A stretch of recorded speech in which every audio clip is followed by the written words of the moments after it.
नमस्कार, अभिलाषाच किचनमध्ये तुम्हा सर्वांचे मनापासून स्वागत।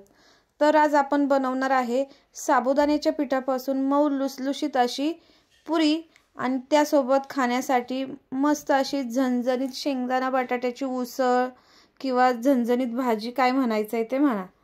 तर अगदी सोपी, झटपट आणि मोजक्या साहित्यात होणारी रेसिपी आहे।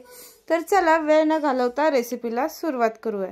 तर इथे ना पुऱ्या करण्यासाठी आपण 1 वाटी साबुदाणा छान भाजून घ्यायचा आहे। साबुदाणा आपल्याला मंद आचेवर भाजून घ्यायचा आहे। साधारण 5 ते 6 मिनिट आपल्याला साबुदाणा भाजून घ्यायचा आहे। आता आपला साबुदाणा भाजून झालेला आहे। तो आता एका प्लेटमध्ये थंड होण्यासाठी काढून घेऊयात। पूर्ण थंड झाल्यावरच आपल्याला साबुदाणा बारीक करून घ्यायचा आहे। तर इथे आपला साबुदाणा थंड झालेला आहे। तर आपण मिक्सरच्या भांड्यात काढून घेऊयात। तर इथे मी छोटं मिक्सरचं भांडं वापरते, जेणेकरून आपला साबुदाणा पटकन बारीक होईल आणि छान अशी त्याची फाईन अशी पावडर तयार होईल। तर इथे आपला साबुदाणा बारीक करून झालेला आहे। तर आता हा वाटलेला साबुदाणा आपल्याला चाळणीने चाळून घ्यायचा आहे, जेणेकरून ह्याच्यात काही भरड राहिली असेल साबुदाण्याची तर ती बाजूला होईल। तर इथे साबुदाणा मी चाळून घेतलेला आहे। त्यामध्ये एक उकडलेला बटाटा किसून घालायचा आहे आणि चवीनुसार मीठ आणि 1 चमचा तेल घालून पीठ छान असं मऊसूत आपल्याला पीठ मळून घ्यायचं आहे। तर आपण ह्याच्यात आहे ना साधारण 1 पेलाभर पाणी घालून ना छान असं पीठ आपण मळून घेणार आहे। खूप सैल पण मळायचं नाही, खूप घट्ट पण मळायचं नाहीये। लागेल तसं पाणी घालून व्यवस्थित आपल्याला पीठ छान मळून घ्यायचं आहे। आणि पीठ थोडंसं आहे ना मऊच ठेवायचं, जेणेकरून काय होईल, साबुदाणा भिजतो ना तो अजून फुगतो, मग पीठ अजून घट्ट होतं आणि मग पुऱ्या करण्यासाठी आहे ना थोडंसं आपल्याला जड जातं। तर इथं आपलं छान असं पीठ मळून झालेलं आहे। हे पीठ आपल्याला 10 मिनिटासाठी असेच झाकून ठेवायचं आहे। तोपर्यंत आपण बटाट्याची भाजी करून घेऊया।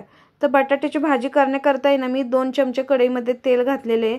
त्यामध्ये 1 चमचा जिरं, बारीक वाटलेली हिरवी मिरची, चवीनुसार मीठ घालून छान मिरची परतून घेतलेली आहे।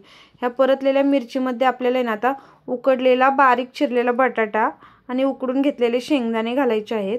तर हे शेंगदाणे उकडताना मी त्यामध्ये मीठ घातले होते, त्यानुसारच मी भाजीत मीठ घातलेलं आहे। तर आता बटाटा आणि शेंगदाणा व्यवस्थित मिरचीमध्ये परतून घ्यायचा आहे आणि आपल्याला ना ह्याच्यात 2 चमचे ना शेंगदाण्याचा कूट घालायचा आहे। अगदी खाऊचा चमचा असतो ना तेवढा। त्यामुळे काय होतं, भाजीला छान असं आपल्या बाइंडिंग येतं।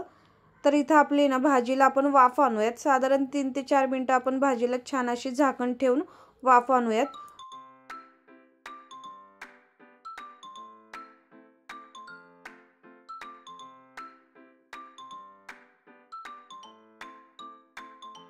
तर इथे आपली झणझणीत अशी बटाट्याची भाजी तयार झालेली आहे। तर आता आपण आहे ना पुऱ्या करून घेऊया। तर पुरीचं पीठ पण आपलं छान असं भिजलेलं आहे। तर आपण ह्याचे ना मध्यम आकाराचे छोटे छोटे गोळे करून घेऊयात। तर इथे आपले सर्व गोळे सुद्धा करून झालेले आहेत। आता आपण काय करूयात, पुऱ्या लाटून घेऊया। पुरी लाटण्यासाठी आहे ना सुरुवातीला मी पीठ लावत आहे, जेणेकरून पुरी आहे ना पोळपाटाला चिकटणार नाही आणि ही पुरी लाटताना आहे ना पुरीला चिरा जातात। तर काय करायचं, साबुदाण्याचं पीठ असल्यामुळे ना ह्या पुरीला चिरा जातात। तर पुरी लाटून झाल्यानंतर त्याला गोलाकार आकार यावा म्हणून मी एका झाकणाने आहे ना त्याला छाप मारून घेत आहे। तर इथं आपली छान अशी गोल पुरी तयार झालेली आहे।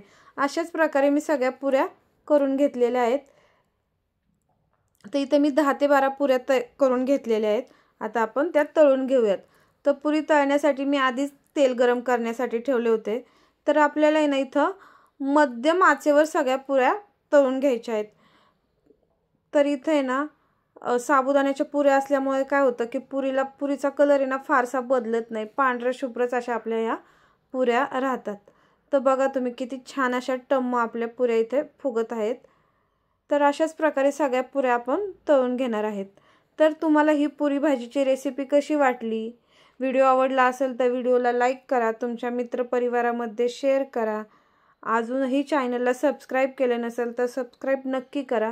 आणि हो, पुन्हा भेटूया अशाच एका नवीन व्हिडिओमध्ये। तोपर्यंत बाय बाय।